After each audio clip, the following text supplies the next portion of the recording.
ধন্যবাদ। যারা হাসিনা বিরোধী ছিল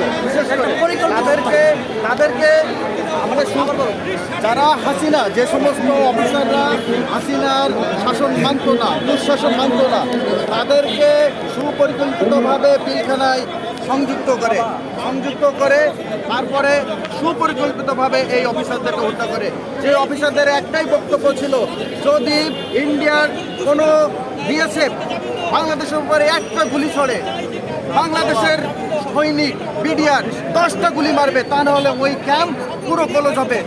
বিগত দিনে এই হাসিনা সরকারের আগে যত সরকার ছিল, দেখছেন আপনারা যে ভারতীয়রা আমাদের উপরে তেমন গুলি বর্ষণ করেনি বা সীমান্তে তেমন মানুষও হত্যা করেনি। কিন্তু এই সরকার আসার পর থেকে বিগত 15 বছর ধরে এই ভারতের সীমান্তে বাংলাদেশের মানুষদের নিরীহ পাখির মতো গুলি করতেছে, যা এই